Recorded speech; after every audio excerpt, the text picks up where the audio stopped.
odo se omudo mu ya wuken yen for odo pen kwa aware won say who the details of where you are going aware no ne kwa aware enti so who the details say hey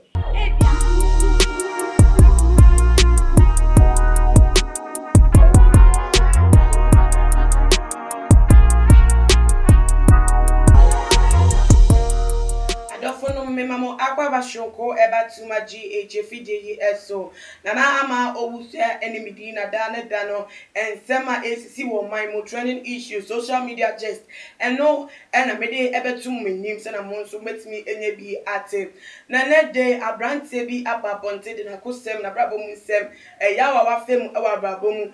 disappointment ai ato no na brabo mu abetudwa achira mansan na abrante meka no asem yi eye Kumawood actor Lowen, the former manager Zack GH on one moon or say actor Kumawood actor na abrante na ko sem o de beto abonten say ene nim say Kumawood for and my one e bi won of pa bi able sisu obi wa ogina hokra na we nim dia otum say we dia unya na nka de be ya de na say my one mu bi ba ko ani din ede Bernice Asare Zack GH kire say wo follow my barrow no rough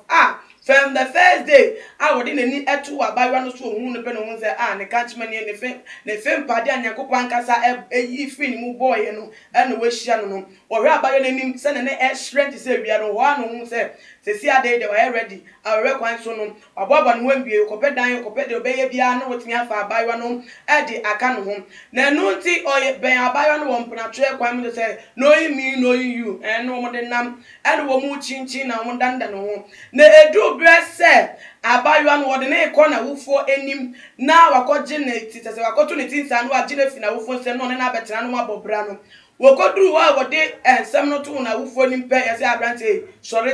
ma hu so o ti aye kama hu so adenti a oye eye muslim ni nebusa for ensem me de mu kire mu ebrem sisi a metwa mu aba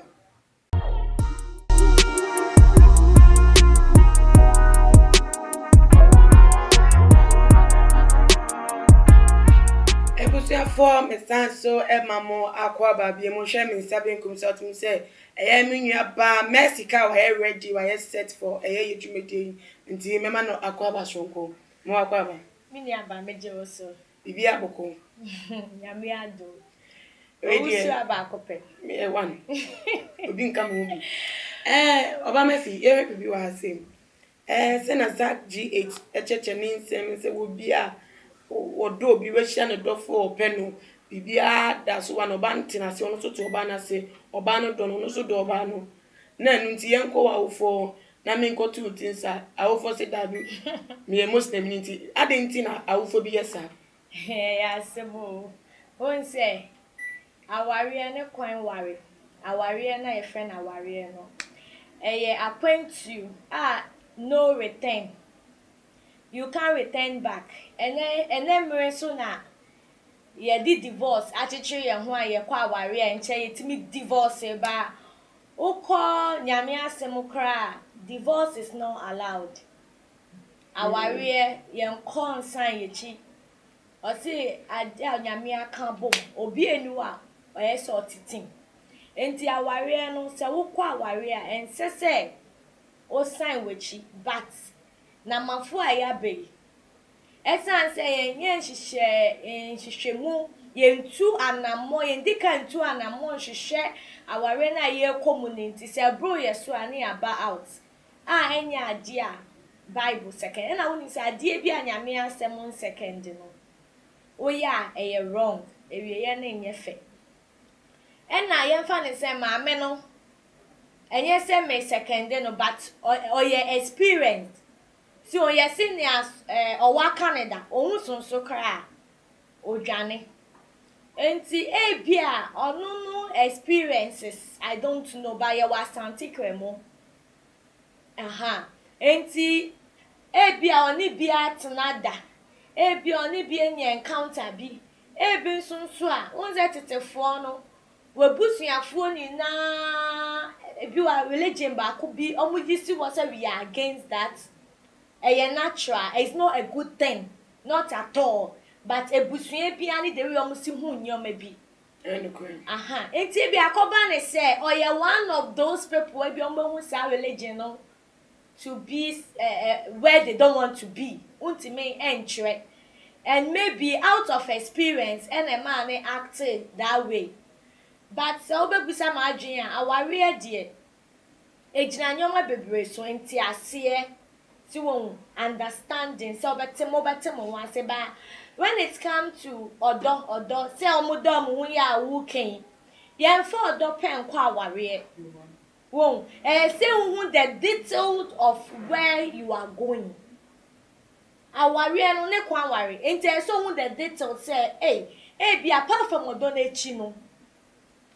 mebusia ne obema na ebusia no are they going to blend won say aware no worry we ensan ye Muslims omo wo religion omo culture and when it come to accounts so na obi anso ne culture enti say we do deep into it say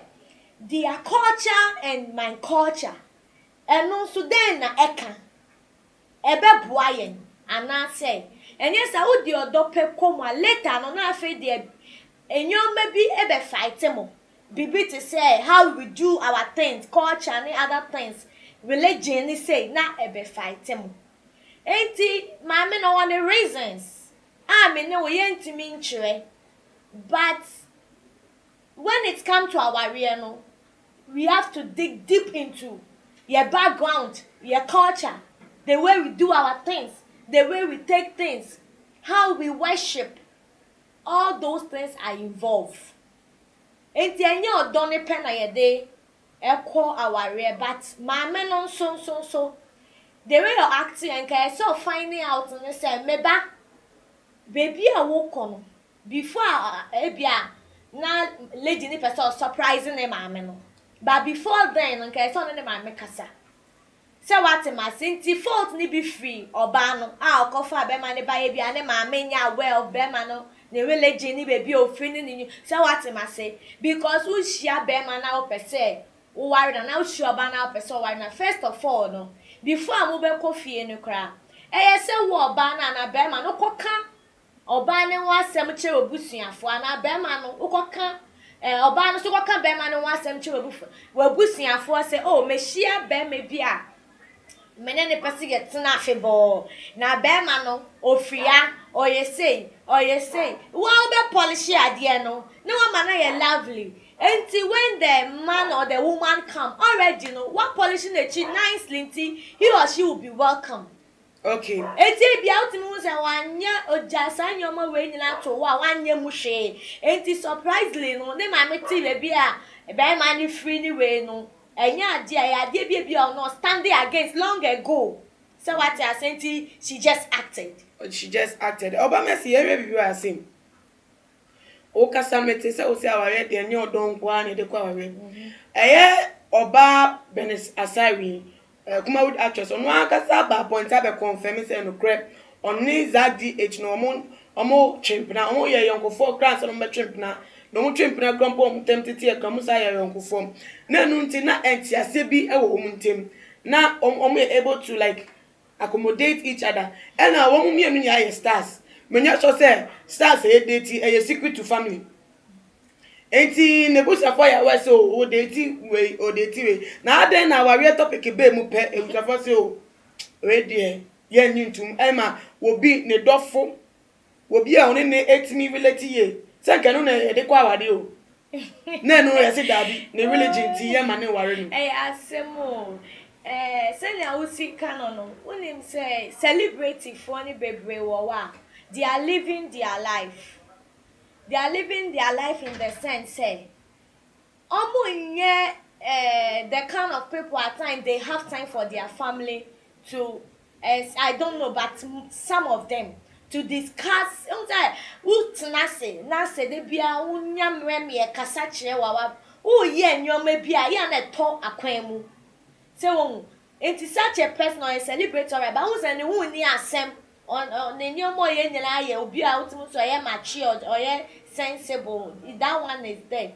enti se ukolake that side of it anyoma we bi na etimi toto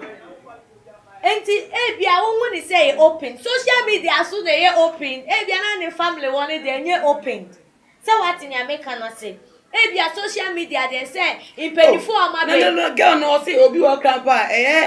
Zack oti me fa no fie say maybe the family doesn't know the details of the man she's coming to marry. What they know is our daughter is going out omo working in Besra, they can come and eat dinner but say omo anko detail that you wouldn't know. No crime. So it baby they need to go in date only a baby omo call yes say ye be ware no enti ene no bie nsam so won say awofo ni bebre ye wo ye ba na ye create space bi a ye ni omo blend yes say ye ni omo nya deep interaction ye ni omo kasa ko echire bebre ga na ha say ya na ye kata ni omo so free ye ba na wonti omo ko hu ne kro ni o baby mu na omo ye curious na ama omo say ni omo bebre enti ebetimi aba say awofo no so wan bie that gap na ama ne ba no omo nya from the beginning enti obi wa hu so na me ye free pa benye bibia na omo discuss it. So it might happen say omo nimbe ma no all right but the detail of where he's from, what he believe in all that no and drew what till the day they were settled to go and get married. Oba me mati wase but ye keka nkofo keka preachers motivators obi akam say our real way between the two people who are willing to get married. One more to say no one do home. Now they are okay with each other, then they should go ahead to marry. Enti say will be a Muslim or now will be a Christian and now or dom another religion. No. Is it fast enough and heavy enough say nunti ensi o mawari akwanyana? No, when you ask me, I don't believe in that say religion to me a separate aware and aware form ti omo wan but ena make it depending on the family because family who kwa aware nya won kwa nya ne a wo penkwa na wo de kwa aware o e wo mu tell consider the whole family their opinion because asemo ba omo na mo betai wechi and o hear mo blessing o hear my blessing o hear papa blessing and parents they foresee they have an experience and omo hu deep things that we don't see. Enti kwa ware na wo mama se me mpe, wo papa se me mpe tena se wan kasa se so bo mpa ye bibia na wo de o pepe ebeye. Bo mpa se rade wo pa like have interaction with other people and go deep into nyoma bi data obi nti a wo mama na wo papa na ka say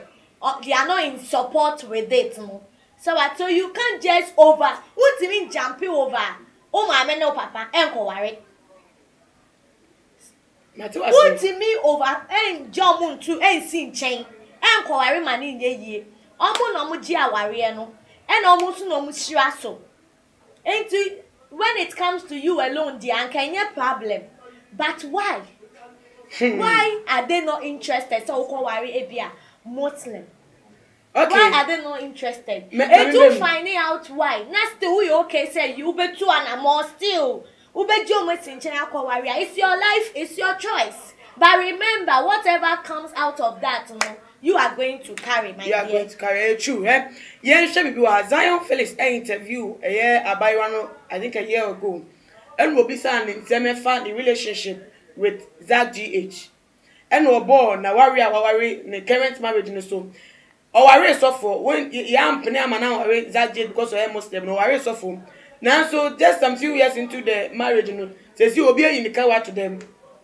Something is going on now. Obi anya ready so be Bible ntia be cancel meaning say even suffer no po mo so me penny man worry suffer no campo no. Anko ye so how can parent determine say come to marry no be born somebody just because of how they feel? One says some parents normally are difficult. They are difficult people. Parents normally are difficult, so they handle.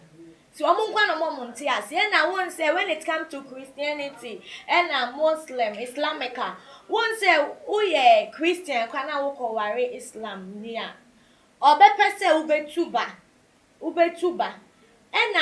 utuba so I was phone in now that trend. na hwe ebia maame a obatan a watete ne ba wo ebia Christianity mu anasefo ebeye se wo enti obi wo a santi ase we nyina owo on pese bibi sa beye den ebesi but when you are in love one in person no you don't care. Yes, when it comes to love there no other things matter. So you don't care about that. Enti na osi okowari Christian no. Okowari so. Enti mama no one reason ti ai bia on person e we na of so fon to okowari. So fon so ye nipa. See won. Parents do omo masem ye den keke but omo free so in America no. Islamic Muslim ni no na bia won pe. Aside that no office no a Christian. Enti ne balance nkowari obi a ono so free the same religion. Na okowari ya so ahwe ne ekobaaye enti onu nipa dwen wadwen ne de ne opes ema ne ba no na like abem but when it comes to say be work ne de between oba ne ku na ware ne foforo no. Okay, ye de ensem no ebewe na we the final do you think say our parents should determine who we marry? Yeah. Omo no be kire de en enye omo na omo be kire yen ne ayen ware but who de ne kwa omo no be gi atum ana say omo nji ntum at times utia won ekoware a aware ni nkoyie. Most of the marriages are parents are agree upon no we be say at the end na they were right. But who ade na wo pay that moment no de wakoma na eko bo no bia wa dwen akwacha reading your mama revelations bia won't mean kan kire wo. So what na make na say enti aware na ye de yakoma nko ayen na ye pe na ye de ko na ye free say ye kwa obi akwa na abo na afi no ntimi be fie bia because all kona na wo form pene so omo hu ye dey foresee whatever they have to know and omo kan ye wentie. Eti wakona be ma na ko yusuban wo obi so ba ware any at times no mo pretend enyo mo real attitude no mo de ba enti gradually na be kwatena na be say hey my mother was right and my father was right. Enti normally say wo koti wo ma me ne wo papa wa wo fu one mo ko ware a aya na ware no I don't know say ye case bi ana say ye den yo at the end na ware no sema bem ebem so ahontimi return fie enti at times na ye yakoma ne de ye be di eche mo at times na ye pe na ye be try di eche but ni na emu no se wa wofo so ba mu na obeka bi se bia se ni se na mehu nti na ye nti omo because at times na nyame na aka bibi di a kire o once a impenifo so benyi ya na o ma ye nyame ni omo ka bia bem omo shire omo kese so a ekese and at times so nyame mo hu deep things a yen hu enti se wo kona wo maame hu se oba we emboa minimo bi a okwa aware a na busuafo hu oba ne suban elected they say oh oba we there omboa but obu na sugu so and I'll call ahead koshe always complaining enti at times no wo de wakoma kwa enye odo na wo koji o enye odo nso na wo ko attitude the first nipa na obet na wo nchen na obekwa na obedo na na so odo no begutu awo na odo no ebe tiako enti e de odo pekwa ye wrong ye de odo pekwa ye wrong ebusuafo mesika o de ni ato ho se odo nko ade wo de kwa enye papa na enede aha ene de ye nkomo no ebesi hye nso won so owo kwan wo akonya no se won so de wo adwentre wo comment addition when your experience ni bi grada obetimi a share ewe comment section honum no na biem so nbomodia e follow yen ewe IG page @tumagh_ subscribe se won subscribe na share so me din de na ama owusa me de besi a na me adoma ye besan din hye mu bi makramu fitani asese ni din ene your friend say mechanic Zana prophet kumichacha ma sesa me YouTube no ba bia me hwe bia ma change afro ena maba too much gh hwe na prophet kumichacha me so me hwe